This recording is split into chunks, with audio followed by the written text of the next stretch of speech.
sevdalarla hey hey başım kalaba.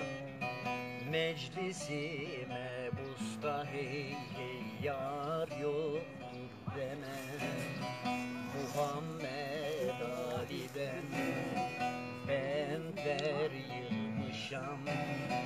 Bunun haznesinde hey hey var yoktur deme.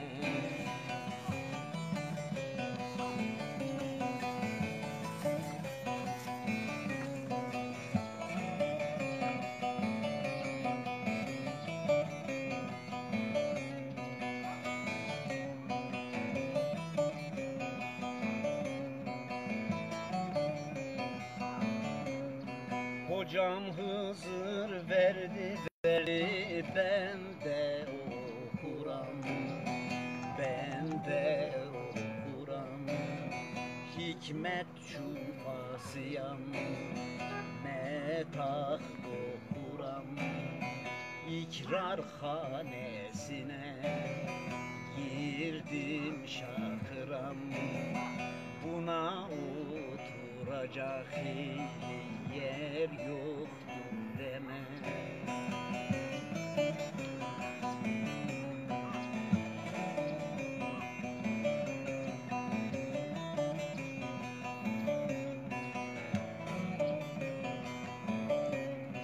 Davut Sulariye hey hey meydan ayan, meydan ayan. Muhip hanedan hey hey edem devran. Buğdayı getirdim değirmen ayan. Taşlar döner ama fer yoktur deme.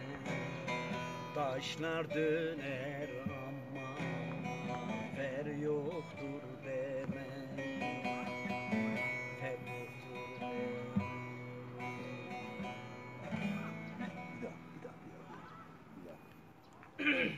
Ortak söyleyin, hangisini söylesin? Ya benim ses düşük oluyor, ben bağlamam hangisi?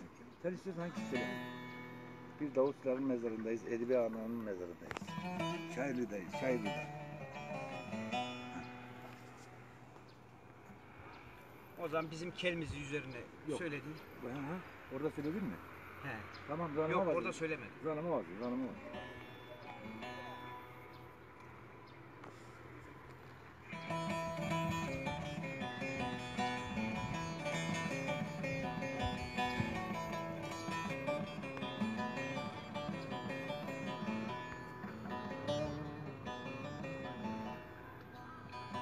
Şu bizim kelmizi büyük yaylaymış. Şu bizim kelmizi büyük yaylaymış. Büyük bir derdim var hey hey derman erenler, derman erenler.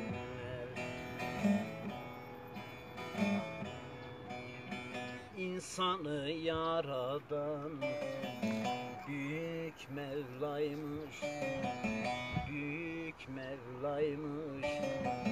Ben dervişe edin ihsan erenler, ihsan erenler.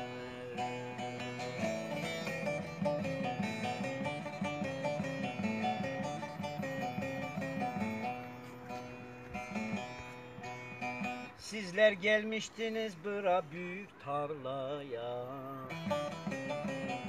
Kudreti ilahta hey hey gelin hay haya. İtibarız vardır vardır Ali Abaya. Yardımcınız Şahi Şahi Merdan erenler, Merdan erenler.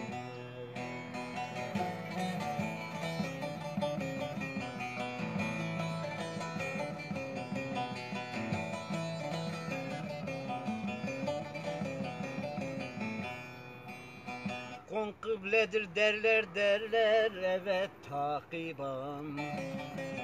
Mevla'nın emrinde hey hey Mevla'dan ihsan. Bana ruhsat vermiş derviş Süleyman. Kızıl bel irfani beyan erenler, beyan erenler.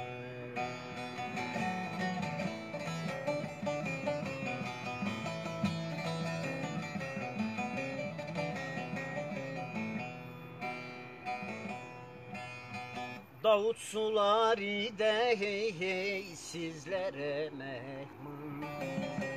Her kul eylemezmiş hey hey her kula derman. Açıktır kapısı hey hey nesli hanedan. Muhabbetten oldu beyan erenler, beyan erenler. Kilo çiğ varsa kapı keme. Dua et ki çiğ bir kadar ver mesela babaydı. Ya. Ya, Ne yaptın şu yem? Yemi bağlamıyor. Ancak yine diyorum. Kaç kere teyip yer yardı işte. Yardı. Çiğ varsa dua et. Ardı arbe der o. Bak, teyip Van yerden çiğ erken- varsa dua et ki ver mesela babaydı. Ne sana marzu diyor ya. Evet. Ali Baba özellikle böyle bir imkan yarattığın için böyle ozanları, erenleri yad ettiğin için özellikle senin gönlüne sağlık, emeğine sağlık. Burada Endercan. Endercan'ın da bu yolun izleyicisi olduğu, işte Davut Baba'nın ve işte erenlerin bize bıraktığı Ağababanın. o Edibe'nin. eserler, onlar birer hatıra. İşte bütün gayretimiz o hatırayı korumak, yolu sürmek. Bugün Alevi inancının temeline baktığımız zaman Alevi inancı özellikle ozanların dizeleriyle oluşuyor. Yani Aleviler kendi arşivini oluşturamamış, yazılı kaynakları oluşturamamış. Sözlü Ama gelenekten. sözlü geleneklere baktığımız zaman, o şiirsel edebiyata baktığımız zaman o hikmetli sözler, ona mesela buna kudret ilmi derler, Davutçular da bundan bahseder. İşte o kudret ilmini ilme dokuyarak, efendim gönüllere hitap ederek ve onları bugüne kadar yolumuzun taşıyıcıları, yolumuzun yol göstericileri ve yolumuzun onlardan ilham aldığımız, öğrendiğimiz, bağlandığımız bu güzel nefesleri yaratanlara da yaşatanlara da aşk olsun diyorum. Eyvallah, hürmetler.